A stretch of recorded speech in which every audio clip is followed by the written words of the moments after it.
Hello guys, അപ്പോൾ ഞങ്ങൾ കർക്കിടക മാസമൊക്കെ ആയിട്ട് തൊഴാൻ വേണ്ടിയിട്ട് വന്നിരിക്കുകയാണ് കേട്ടോ. ഞങ്ങളുടെ അടുത്ത് തന്നെയുള്ള അമ്പലമാണ് തൃപ്പലമുണ്ട ശിവക്ഷേത്രം കേട്ടോ. അവിടേക്കാണ് ഞങ്ങൾ തൊഴാൻ വേണ്ടി വന്നത് കേട്ടോ. ചുറ്റും കവുങ്ങുന്തോപ്പാണ് കേട്ടോ കാണാൻ പറ്റുന്നത്. അങ്ങനെ ഞങ്ങൾ നേരെ അമ്പലത്തിൻ്റെ ഉള്ളിലേക്ക് പോകാൻ തുടങ്ങി കേട്ടോ. അങ്ങനെ അവിടെ എത്തിയത് നമ്മൾ കേൾക്കുന്നത് നല്ല രാമായണ വായനയാണ് കേട്ടോ.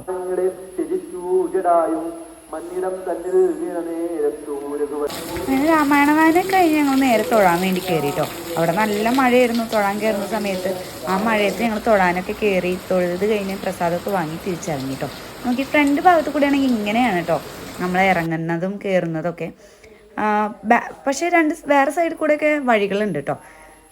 ഇത് നമ്മുടെ അമ്പലത്തിൻ്റെ ഫ്രണ്ട് ഭാഗമാണ് കേട്ടോ. ഈ സ്റ്റെപ്പ് മുഴുവൻ ഇറങ്ങിയിട്ട് വേണം ഫ്രണ്ട് കൂടെ ആണെങ്കിൽ വരാൻ വേണ്ടിയിട്ട് കേട്ടോ.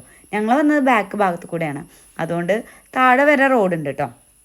ഞങ്ങൾ ചന്ദനക്കുരിയൊക്കെ തൊട്ട് കഴിഞ്ഞ് ഇനി ഇവിടുത്തെ ഒരു പ്രത്യേകതയാണ് ഇവിടുത്തെ കർക്കിടകക്കഞ്ഞി കേട്ടോ. അപ്പോൾ ആ കഞ്ഞി കുടിക്കാൻ വേണ്ടി പോവുകയാണ്.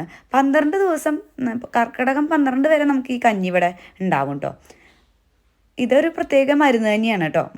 എന്തൊക്കെയോ മരുന്നും കാര്യങ്ങളൊക്കെ ഇട്ടിട്ട് ഉണ്ടാക്കുന്ന ഒരു കഞ്ഞിയാണ്. കൂടെ തന്നെ ഒരു ഉണക്ക നാരങ്ങി നമുക്ക് തരും കേട്ടോ. ഇതിൻ്റെ കൂടെ കഴിക്കാൻ വേണ്ടിയിട്ട് ഒരു പ്രത്യേക ടേസ്റ്റാട്ടോ. എനിക്ക് ഭയങ്കര ഇഷ്ടമാട്ടോ. ഞാൻ 12 ദിവസവും ഈ കഞ്ഞി കുടിക്കലും ഉണ്ട് കേട്ടോ, എല്ലാ കൊല്ലം. അങ്ങനെ കഞ്ഞിയെല്ലാം കുടിച്ച് കഴിഞ്ഞ് പാത്രമൊക്കെ കഴുകി ഞങ്ങൾ നേരെ ഇറങ്ങി കേട്ടോ. അവിടെ ഇറങ്ങുമ്പോഴേക്കും കാണുന്നത് എന്താ വെച്ചാൽ അവിടുത്തെ അമ്പലക്കുളമാണ് കേട്ടോ. ഒരു പ്രത്യേക ഭംഗിയാണ് അവിടുത്തെ അമ്പലക്കുളത്തിന് കേട്ടോ. ഒപ്പം ചാറ്റിലും ഉണ്ടായിരുന്നു.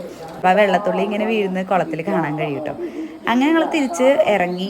തൊഴുകലെല്ലാം കഴിഞ്ഞു, പ്രാർത്ഥനയൊക്കെ കഴിഞ്ഞു, സമാധാനമൊക്കെ കിട്ടിയപ്പോൾ ഞങ്ങൾ നല്ല പുറത്തിറങ്ങി. അങ്ങനെ ഞങ്ങൾ തിരിച്ച് വീട്ടിലേക്ക് പോകുന്നു കേട്ടോ. അപ്പോൾ അത്രയേ ഉള്ളൂ. Bye bye.